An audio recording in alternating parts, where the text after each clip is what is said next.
Dealing with resistance is a core part of a leader's job.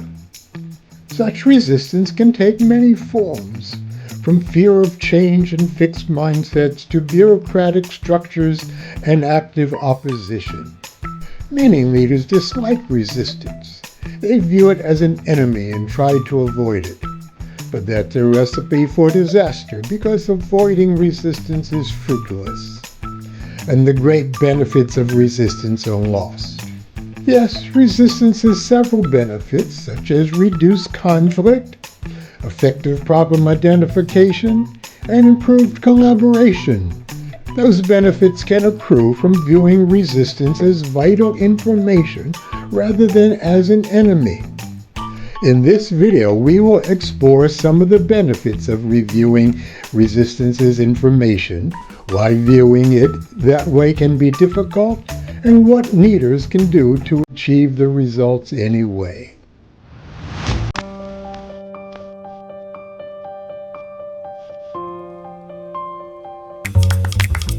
Hello, I'm Dr. Michael Broom, CEO of the Center for Human Systems. I've supported leaders and executives to success for over 45 years now. Welcome to my video. When leaders shift to viewing resistance purely as information rather than as opposition, here are two areas of helpful outcomes that can emerge. They are better decision-making and improved teamwork and engagement. Better decision-making because resistance can signal underlying issues, unmet needs, and system inefficiencies. It can reveal critical insights, perspectives, and blind spots that we might overlook. It invites deeper exploration, leading to more comprehensive and informed decisions. For better decision-making, problem identification is improved. It can improve teamwork and engagement because treating resistance neutrally reduces defensiveness, power struggles, and polarization. Hostile conflicts are avoided. We can redirect our energy from conflict to collaboration. Employee engagement increases as valuing resistance as meaningful input encourages active participation. People feel heard, validated, and motivated to engage constructively.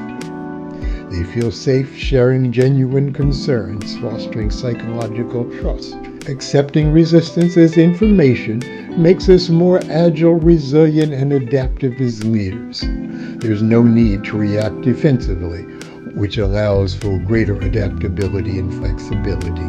Finally, we build credibility and influence by respecting different points of view. It becomes a way to create allies rather than opponents. Ultimately, treating resistance as informative empowers us to transform potential obstacles into catalysts for organizational growth and effectiveness. Those are all great benefits, but to gain them, we must consciously combat several factors that make it challenging to review resistance naturally and purely as information. These fall into two categories: poor ego management and organizational cultural conditioning. In the first, we can automatically interpret resistance as a personal challenge to our competence, which triggers our defensive reactions.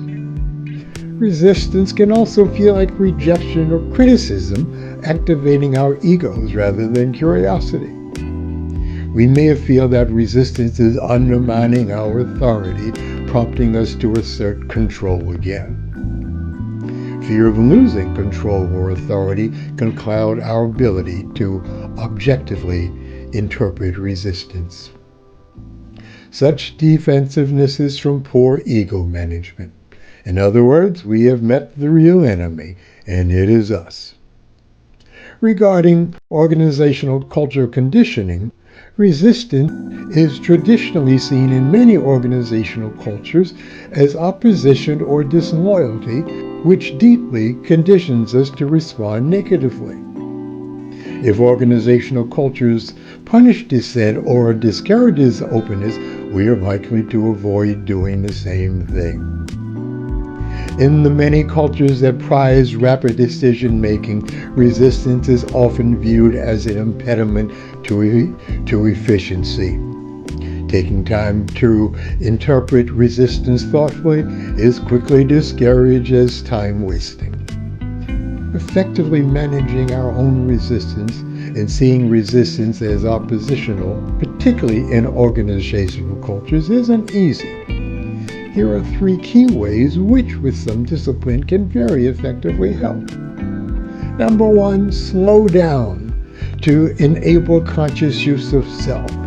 Give yourself time to replace conditioned reflexes with intentional and deliberate thinking and behavior. That leads us to number 2. Listen patiently and deeply to the concerns or feelings of those who seem to oppose you.